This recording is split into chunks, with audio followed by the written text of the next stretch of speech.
vous retrouve, je viens de passer la sécurité. Petite annonce, attendez. J'espère que vous m'entendez parce que je suis quand même à l'aéroport, donc il y a quand même des annonces et tout ça. Mais je viens de passer la sécu, c'est passé super vite. Moi je pensais que j'allais avoir un peu des problèmes parce que j'ai énormément de electronics dans mon sac à dos. Mais en fait c'est passé tout seul, j'ai même pas eu besoin d'enlever quoi que ce soit de mon sac, donc ça va. Je vais pas vous mentir, vous devez peut-être le voir un petit peu. Ah. Mais j'avoue que c'est dur là. Quitter mes parents et mon copain c'est un peu difficile, mais ça va le faire, c'est pour une bonne année. Ce n'est qu'un au revoir, je reviens de toute façon. Les au revoir c'est toujours un petit peu difficile, donc voilà, je m'y attendais. Je vous avoue que je savais pas quand est-ce que j'allais à un moment craquer. Et c'est vrai que depuis là, depuis ce week-end en fait, où j'ai dû dire les derniers au revoir aux personnes les plus proches, c'est dur. Et puis même quand j'ai dû dire au revoir à mes potes avant, c'était aussi difficile. Donc voilà, ça fait partie du jeu, hein. Ça fait partie du jeu, il n'y a pas de souci avec ça, et on verra bien. Et voilà, mais ouais, c'est compliqué. Mais donc là je vais embarquer dans peut-être 1 heure. J'ai rempli ma gourde et voilà, je pense que je suis prête, hein.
Hello, je vous retrouve enfin dans mon Airbnb parce que là en fait on est le 2e jour et il est 7 h du matin, voilà, on est le lendemain de mon arrivée. J'étais beaucoup trop crevée hier pour vous faire une update, je pense que la seule chose que j'ai filmée c'est dans l'ascenseur avant d'arriver dans ma chambre, mais vraiment je pouvais pas faire plus. J'essaye de parler un petit peu bas puisque il est quand même 7 h du matin et que j'ai pas envie d'embêter tout le monde autour de moi, donc j'espère que ça va avec le micro.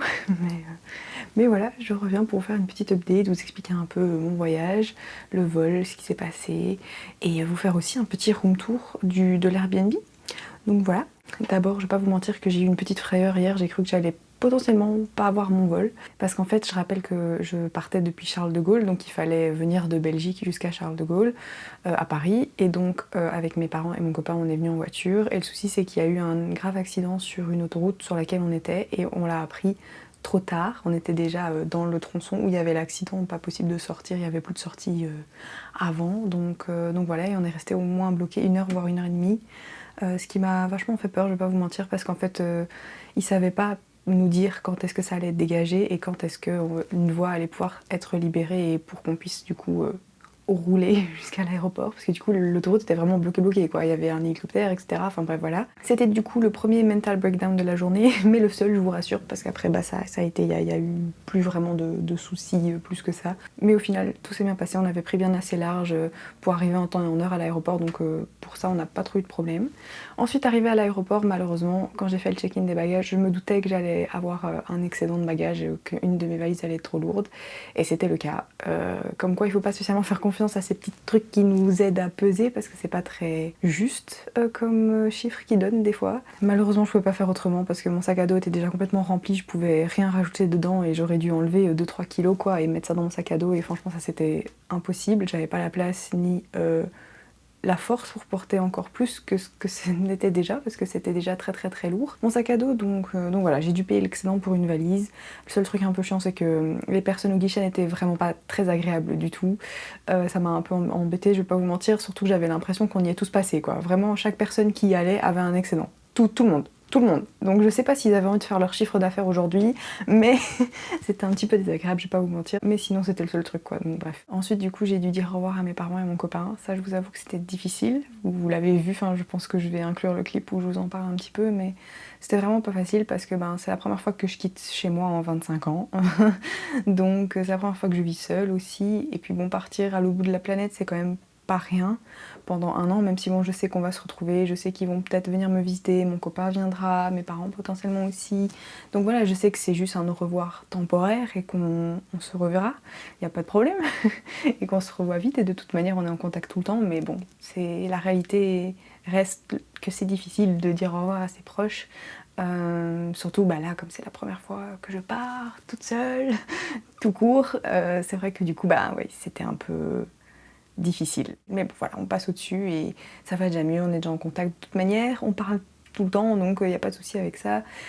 Donc voilà, mais c'est la réalité du départ, c'est que des fois c'est un petit peu difficile. Puis ensuite, j'ai passé la sécu, ça s'est bien passé. Je pensais que j'allais devoir enlever tout de mon sac, mais en fait non.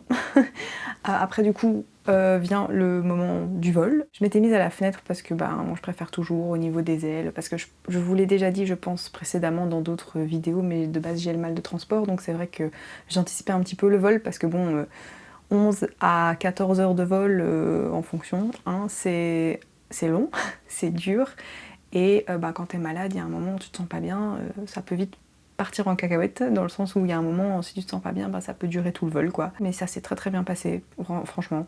En fait, le tout début du vol, je l'ai passé à regarder par la fenêtre parce que j'avais laissé le volet ouvert pour regarder le coucher du soleil. Puis ensuite, ils nous ont donné à manger. Et après ça, je n'ai fait que dormir. C'est pour ça qu'il n'y a pas beaucoup de rush de mon expérience pendant le vol, parce qu'en fait, je n'ai fait que dormir. Je somnolais, je dormais, j'allais aux toilettes, je dormais tout le temps.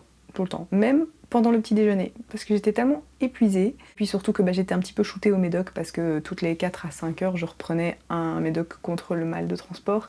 Donc ça fatigue quand même aussi beaucoup ces médicaments-là. Donc voilà. Je me suis réveillée quand ils ont annoncé les petits déjeuners, puis je me suis rendormie.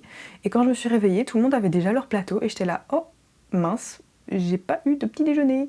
Et en fait, vu que c'est la première fois que je voyage toute seule, moi j'ai l'habitude que si jamais ça m'arrive quand je voyage avec mon copain, avec mes parents, on me réveille s'il y a le petit déjeuner qui vient. Mais là, comme j'étais toute seule et que les personnes à côté de moi ne me connaissaient pas, on m'a pas réveillée. Donc j'étais là, mince, j'aurais pas de petit déjeuner. Mais en fait non, parce que Korean Air c'est vraiment trop bien. Après, j'avoue, je sais pas du tout comment ça se passe pour d'autres compagnies, mais là pour le coup, j'avais un petit sticker sur ma petite TV et ce petit mot disait n'hésitez pas à nous appeler si jamais vous avez envie d'un petit déjeuner light. Et c'est ce que j'ai fait. Du coup, j'ai eu mon petit déjeuner et voilà. C'était la première fois que ça m'arrivait, donc j'avais envie de la raconter. Je sais pas si c'est toujours comme ça, puisque c'est la première fois que ça m'arrive, mais j'avais envie de la raconter parce que c'était assez marrant. Donc voilà, puis l'atterrissage, ça s'est très bien passé, j'ai récupéré mes valises. L'immigration, ça s'est fait en 2-2, vu que j'avais rempli la e-arrival card, ils avaient qu'à récupérer mes infos de passeport, j'ai fait mes petites empreintes, ma petite photo, et puis c'était bon, ils ont même pas demandé mon visa grant notice, donc voilà. Je suppose que de toute manière, c'est connecté à mon visa, enfin à mon passeport, du coup mon visa doit être connecté à mon passeport. Donc voilà. Puis j'ai récupéré mes valises, et ensuite je suis partie prendre mon petit bus limousine qui m'a conduit jusqu'à Ewha University Station, qui était à 5 minutes à pied de mon Airbnb.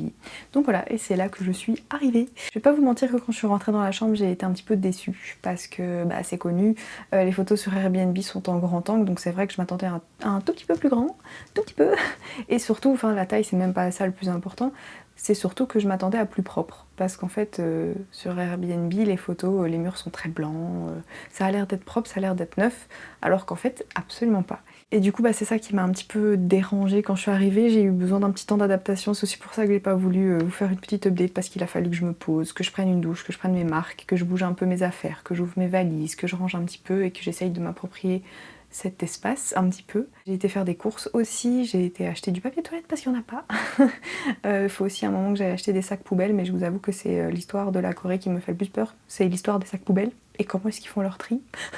J'ai trop peur, donc ça je devrais découvrir plus tard. Mais donc là j'ai une série de petits déchets juste à côté de moi que je ne sais pas comment jeter, donc on va s'attarder à ça plus tard, mais bref. Moi je reste ici pendant un mois du coup, le temps de trouver un autre logement. Mais ça je vous ai déjà dit dans une précédente vidéo, j'ai potentiellement une piste, donc mais ça je vous en parlerai dans une autre vidéo. Voilà, on va pas déjà tout dire maintenant. et voilà, passons au petit room tour. Alors d'abord nous avons la porte d'entrée avec le petit sas d'entrée comme d'habitude où on met les chaussures typiques coréens. Je vais me mettre juste dedans pour que vous puissiez mieux voir l'état de la chambre, enfin l'entièreté de la chambre.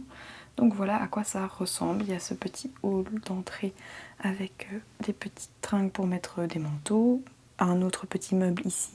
Bon, mes 2 valises juste dehors, mais pas trop la place pour les mettre autre part. Mais donc j'y ai mis mes petites chaussures, ça c'est mon sac déjà de salle linge. Puis nous avançons, ici il y a le petit lit, voilà, avec du coup derrière une armoire assez sympathique avec un petit miroir. Et des tiroirs juste en dessous, un petit peu cassés hein, quand je vous dis que ça se voit que ça a déjà été beaucoup utilisé. Bah voilà. Ensuite j'ai une petite fenêtre ici qui me donne sur rien à part un immeuble et qui ne donne pas beaucoup de lumière, mais bon, au moins elle est là, elle a le mérite d'être là, c'est déjà ça. Ensuite des petites tringles pour mettre des vêtements à sécher je suppose. Ça c'est le système de, comment ça s'appelle, de chauffage du sol et aussi de l'eau. Mais on m'a dit de pas toucher à tout ça, donc voilà. J'ai aussi droit à mon petit étendoir pour le linge. Ensuite, il y avait une autre petite table ici que j'ai mis en table de nuit parce qu'avant elle était juste là derrière avec les multiprises que je trouve très cool parce que c'est des multiprises avec plusieurs types de charges. Donc si vous avez des prises de type UK ou quoi, vous pouvez facilement trouver des adaptateurs ici. Pas besoin d'emmener les vôtres, en tout cas pour cet Airbnb. Donc ça, c'est un point plutôt positif. Et ici du coup nous avons l'espace du bureau avec un petit miroir, une petite fenêtre et une TV et mon ami Larco qui me sauve la vie, voilà. Il y a un petit frigo juste ici, aussi une poubelle et voilà, hein, c'est sympathique franchement. Un micro-ondes aussi, je ne l'ai pas dit mais il y a aussi un micro-ondes. Le wifi est inclus et un sèche-cheveux, ça m'a vachement aidé parce que j'en ai pas emmené. Et parlant de sèche-cheveux, je vais vous montrer directement la salle de bain. Alors la salle de bain, c'est une typique salle de bain coréenne, donc c'est-à-dire coucou, avec la douche juste ici qui donne sur tout. Donc en fait vous prenez une douche, absolument tout est mouillé. C'est d'ailleurs pour ça qu'il y a ces petits chaussons pour ne pas vous mouiller les pieds quand vous venez dans la salle de bain après avoir pris une douche. Les toilettes et voilà. Ici il y a une petite armoire pour mettre votre skincare ou des produits, voilà. Moi j'y mets rien parce qu'en fait je me rends compte que c'est tellement humide qu'en fait j'ai pas besoin de mettre mes produits de skincare ici. Je les laisse sur mon bureau.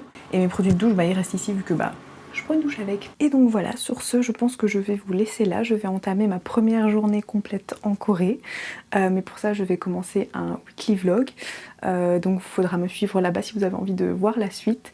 Mais voilà, c'est dingue, maintenant on y est. J'ai commencé mon périple du PVT en Corée du Sud. Et j'ai hâte, voilà, ça me fait très bizarre. J'arrive toujours pas à croire que je suis ici. Hier, quand je me suis baladée pour aller chercher à manger, je n'y croyais toujours pas. C'est quand même dingue, maintenant je suis là pour 1 an, c'est ça aussi qui est ouf. Je vais entamer du coup plein de nouvelles démarches, l'ARC, tout ça, le logement, et plein de nouvelles visites, plein de weekly vlogs, plein d'autres vidéos. J'espère que vous avez hâte, et moi je vous retrouve dans la prochaine. Ciao!